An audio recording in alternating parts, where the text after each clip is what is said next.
ये जो नेता हैं लालू प्रसाद जी के सुपुत्र हैं, अगर आप पहचान गए हो तो कमेंट बॉक्स में बता दीजिए। साथियों, इन्होंने कास्ट सेंसस जो है will be a historic pro poor measure, इस बात को लेकर इस मुद्दे को उठाया हुआ है। इनने कहा कि एक बार आप जनगणना करा लो, गरीबों के लिए बहुत फायदा हो जाएगा। असल में गरीबों का फायदा नहीं है, फायदा इन जैसे लोगों का है जो कि पार्टी को जाति के आधार पर उठा के रखना चाहते हैं, अपने वोट बैंक को यह बताना चाहते हैं कि देखिए हम लोग तो किस जाति के लिए काम करते हैं और अन्य पार्टियां किस जाति के लिए काम करती हैं। असल में ओवरऑल राजनीति चल रही है, जहां एनडीए और यूपीए की जो बड़ी पार्टी हैं वो चाहती हैं, तेजस्विनी पहचान गए, तेजस्वी, ठीक है,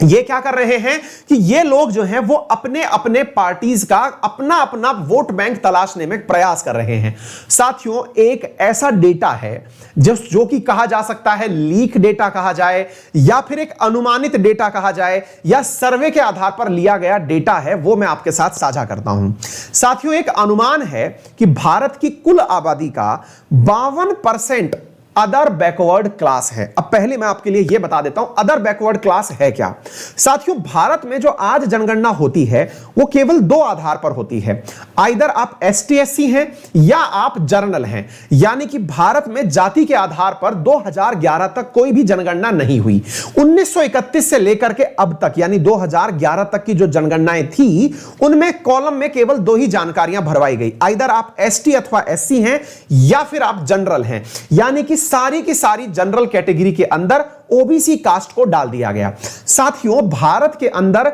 जनरल के अतिरिक्त ओबीसी के आरक्षण के लिए जो मांग उठी उसमें ओबीसी की स्थिति जांचने के लिए एक कमीशन बना था जिसे मंडल आयोग कहा जाता है। साथियों, उस मंडल आयोग ने इस वर्ण व्यवस्था के अंदर, इस वाले वर्ण व्यवस्था के अंदर जिसमें यह कहा जाता है कि ब्राह्मण और क्षत्रिय अपने आप को टॉप पर समझते हैं और इस वर्ण व्यवस्था के अंदर यह समझा जाता है कि शूद्र जो हैं वो एसटी एससी जो हैं वो सबसे नीचे हैं, तो ये जो मिडिल वर्ग रह गया, जो ऊपर भी नहीं है और जो नीचे भी नहीं है, इसका सेंसस किया गया तो एक अनुमान निकाला गया कि 27% आरक्षण ओबीसी को दिया जाना चाहिए, लेकिन वास्तविकता से यह आरक्षण बहुत परे था। 27% मंडल आयोग ने डिमांड कर दिया वीपी सिंह सरकार में और वो दे भी दिया गया। बस इंदिरा सहानी का जो वो था 50% आरक्षण का जो मुद्दा था वो ब्रोक ना हो, उसके अलावा आरक्षण दे दिया गया था। लेकिन साथियों, असली जो मांग उठी थी वो ये कि ओबीसी का नंबर तब भी सही नहीं पता था और आज भी सही नहीं पता है।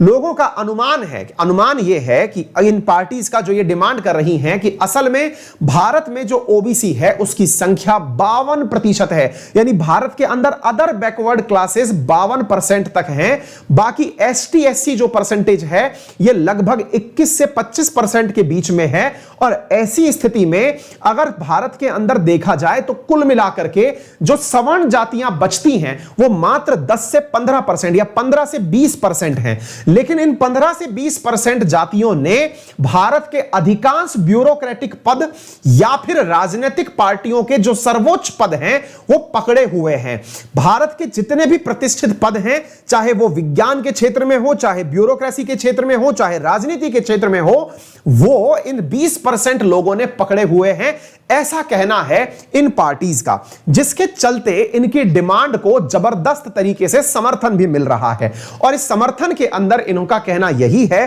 कि कास्ट सेंसस के डेटा लोगों के सामने रखे जाएं, और यदि यह कास्ट सेंसस लोगों के सामने आता है तो यह अनुमान है साथियों कि इसकी वजह से वर्तमान सरकार जो कि यूपी के अंदर इलेक्शन लड़ने जा रही है, जो यह मानती है